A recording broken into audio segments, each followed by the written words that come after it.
back in the Saigon when I would be annotating photographs. Remember, these photographs would be no more than 24 hours old, because mainly, all of a sudden we get the target. This was going to be a Vietnamese Air Force plane that was going to bomb this target just over the border in North Vietnam.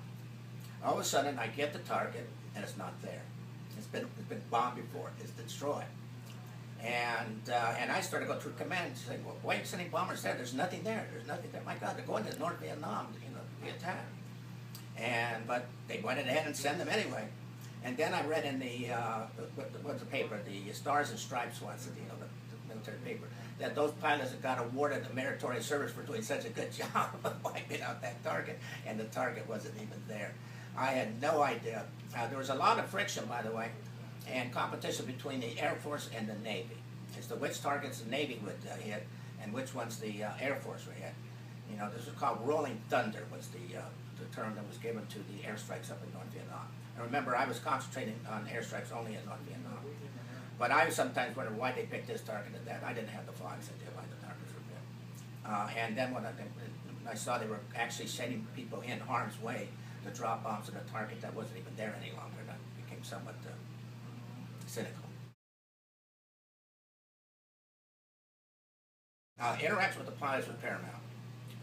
The Air Force is run by pilots. And you can't become a 4-star general unless you're a pilot. Unless you're like an adjutant, a doctor or lawyer or something like that. But to be a general officer, pretty much you had to be a pilot. And in the Air Force, the pilots only listen to 2 men, the crewmen, of course, but besides their crewmen, is their maintenance officer and their intelligence officer. And the interaction between the two are very important, because we used to give them a briefing that we would save their lives. And I had a very close relationship with the pilots during the Air Force.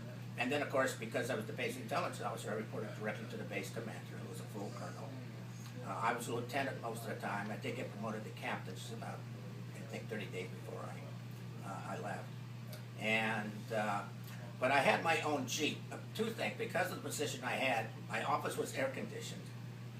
And I had my own Jeep. I had my own transportation. Everybody else did not have air conditioning, and they had to take a bus to go from the base to Canton.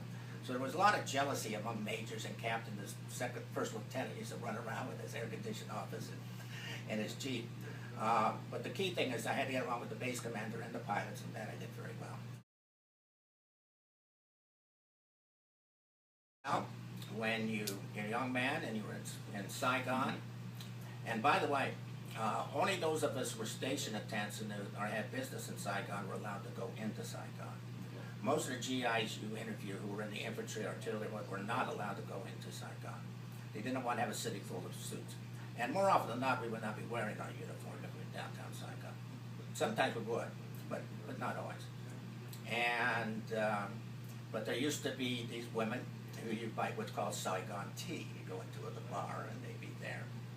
And there was a place called Cholan, which was the Chinese sector of Saigon. It's where all the Chinese live, which is no longer there, by the way.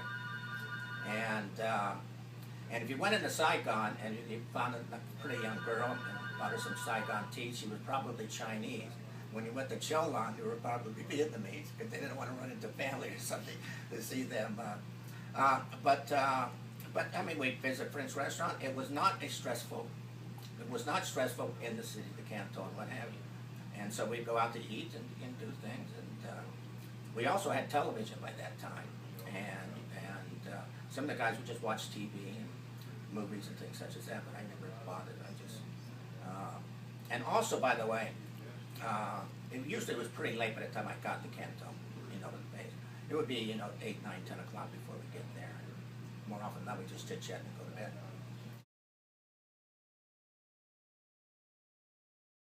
Oh, no business. Just all business? It was a business, and, depending on.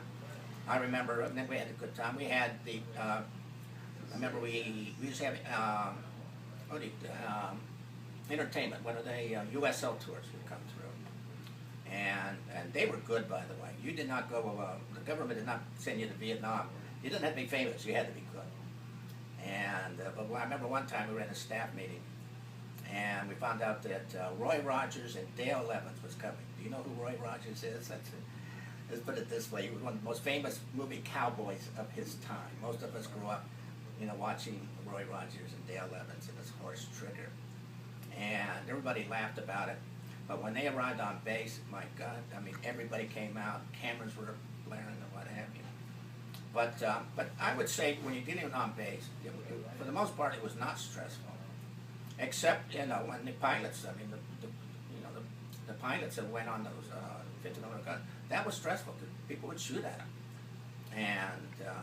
But for most of us, we felt fairly secure and lived on the economy. So much different than the GIs who were stuck out in the boondocks and maybe got some R&R in a few of the cities. I forget what they call them, but there was a few.